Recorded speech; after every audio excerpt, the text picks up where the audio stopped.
Hello, Dr. Abu Bakar. My name is Yong Cheng Sin, and I'm going to present my conceptual paper titled Collaborative Strategic Reading for Secondary Level ESL Classroom. So my paper is about using CSR to improve reading comprehension for secondary level students. CSR was developed by Klinger and Vaughan to aid reading comprehension among elementary students with learning difficulties, where they were placed in heterogeneous classrooms. The reason I chose CSR is because it has been proven to improve reading comprehension. It provides a set of structured, transferable strategies, and it promotes autonomous learning when the students have internalized the strategies. CSR is based from Vygotsky's social cultural theory, where it combines reciprocal teaching and collaborative learning. For reciprocal teaching, it is a dialogue between teacher and students where they each take turns assuming the role as the teacher. There are four main strategies in this, which is predicting, summarizing, question generating, and also clarifying. As for collaborative learning, it draws from the concept of mediation, where it sees discourse, strategies, and text as interconnected tools to create meaning. So there are two phases in the application of CSR. The first one is where the teacher explicitly teach CSR strategies. So there are four main strategies. Let's look at the first one. During the preview part, students look for key information in the text, discuss what they already know about the topic, and also predict what they will learn when they read the text. For the next one, click and clunk. Students write down words or ideas that they do not understand and apply fix-up strategies to make sense of those clunks. Next, get the gist. Students summarize the main ideas using their own words. And finally, wrap up is where students formulate questions and answer the questions themselves to reveal the key ideas of the whole text. During this phase, the teacher teaches these strategies and also models them, where the teacher thinks aloud to let the students know how to apply these strategies during reading. Next, the students are divided into cooperative learning groups. It could be in groups of 4 or could be done in pairs as well. So, if in groups of 4, each student is assigned a role. There are 4 roles here. Number 1 is the leader. The leader guides the reading process and informs which strategy they should apply next.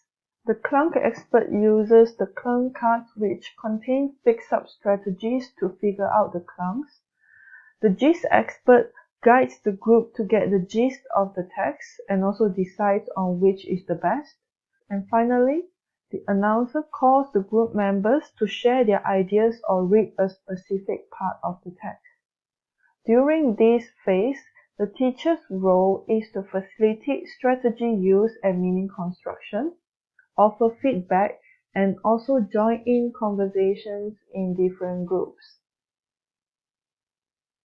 Next, I'm going to talk about the strengths and weaknesses of CSR. During the implementation of CSR, there would be more student talk compared to teacher talk because they would be engaged in group discussions. This way, students become active learners where they generate their own knowledge, and it also improves retention of what they have learned from the text. Next, repeated use of CSR creates consistency, where students internalize the strategies and are able to transfer these skills to learning other subjects such as science and maths. Other than that, CSR also enables students to practice metacognitive and higher order thinking skills, where students are able to generate questions where the answers are not explicitly stated in the text. Finally, CSR highlights heterogeneity, where it values individual differences. This is when students are seen as contributors of ideas and they bring their own expertise into the group discussion. However, there are also weaknesses to CSR. Number one, it is time-consuming, where it requires a long time to teach students the strategies, and sometimes students may have disagreement regarding the roles that they were assigned. Other than that, it could be too text-based, where students are unable to go beyond the literal comprehension of the text. Sometimes students might be over-dependent on their more proficient peers. This would end up with them unwilling to contribute to the meaning-making process. Next, I'm going to suggest some ways to optimize CSR in the reading classroom.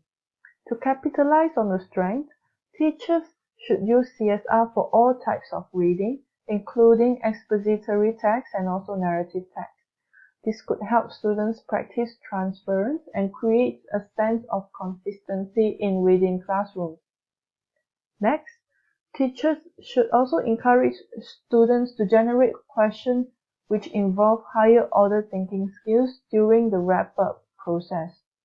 Teachers should always provide ample examples that students could use as models. Teachers could also implement CSR with other models or strategies to enrich the reading experience and to keep the students engaged with the text. To limit the weaknesses of CSR, I have a few suggestions. Number one is to rotate group members and their roles regularly. This way, students can experience different roles and group dynamic during the reading of different texts.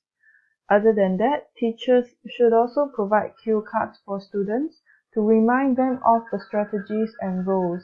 There could also be some sort of sentence structure that students could use to make the whole reading lesson go smoother. Finally, the teacher could also periodically hold discussions or provide summary at the end of the lesson to highlight the key issues that are embedded within the text. In a nutshell, CSR is a useful strategy instruction model that teachers could use to improve reading comprehension in mixed ability secondary level classrooms such as those in Malaysia. It is a structured but flexible model that could be used to enrich teachers' pedagogical repertoire. However, more research should be done on the application of CSR in Malaysian classrooms, especially in combination with other strategies, to figure out the usefulness of this model as well as address some of the weaknesses of CSR. For the demonstration, I'm using a passage from the latest Form 4 textbook. I'm going to model the use of the 4 CSR strategies using think alouds so that students could know how to apply when they do their own reading. So the first strategy that I'm using is preview. So for the preview, I will look at the key information in the text, for example, the titles, keywords, and also picture.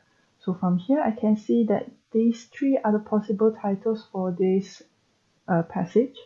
I can see the keywords Amazon, at Stafford, Journey, Rainforest, and Incredible Story, and also Walking. And as for the pictures, I can see here that the background is something that looks like a map. And down here I can see a boat which is stepping in water. And here is a forest, a rainforest. There's a river. And also this is a scorpion. So the next thing I do is to discuss what I know about this topic. So these things remind me of jungle trekking, and it is a very dangerous thing to do because I have gone on jungle trekking before, and to me it was very tiring. The third thing that I will do is to predict what the text is about. So based on these pictures and also the title, I'm going to guess that It is about a man named Stafford who is, I think, walking the Amazon. And this would be a story that might include his experience during the expedition. The second strategy that I'm going to apply is click and clunk. So for this strategy, I'm going to identify clunks, which are the words or ideas that I cannot understand. To demonstrate, I have found this word as a word that I cannot understand. The word is threat. So to figure out the meaning of this word, I'm going to apply the first strategy in the fix-up strategies, which is to reread the sentence without the clunk word. Several isolated communities living in the jungle saw Stafford and Cho as a clunk and chased them with knives and guns. So based on this, I'm going to guess what it means. Somebody met them in a jungle and chased them with knives and guns. I think that they might see Stafford and Cho as someone new and they don't know and might cause danger. That would be why they chase them with knives and guns. So I think threat here means someone that might be dangerous. For the third strategy, I'm going to apply get the gist. For get the gist, what I have to do is to summarize each paragraph using my own words. So for example, I'm going to summarize paragraph number 2. I will first identify the keywords in this paragraph. Here I would say that April 2008, Stafford, Atlantic Ocean, and 860 days. To me, I think these are the keywords of this passage that I can use to summarize the main idea. So my gist goes like this. Stafford began walking in April 2008 and he used 860 days to reach the Atlantic Ocean. Strategy number 2, click and clunk, and strategy number 3, get the gist, should be repeated for every paragraph. Finally, I'm moving on with the final strategy, wrap up, which is used at the end of the reading lesson. So for wrap up, what I have to do is to generate questions and answer them. I have generated 3 questions here. Number 1, how many days have Stafford spent to walk across the Amazon? To answer this, it can be found in paragraph number 2, 860 days. Question number 2, why did Stafford go on this expedition? The answer could be found in the final paragraph. Stafford went on this expedition to challenge himself and also to raise awareness on the destruction of the rainforest. Now, the final question that I have generated is a higher order thinking question where the answer can't be found inside the text. The question goes, would you have done what Stafford did? And my answer for this is yes, but maybe in a smaller scale. That is because I have the basic survival skills and can survive in a jungle for 3 days. But I am afraid of insects, so I might not survive for more than 3 days. So that would be my demonstration for a reading lesson in a Form 4 classroom. That is all from me. Thank you for listening.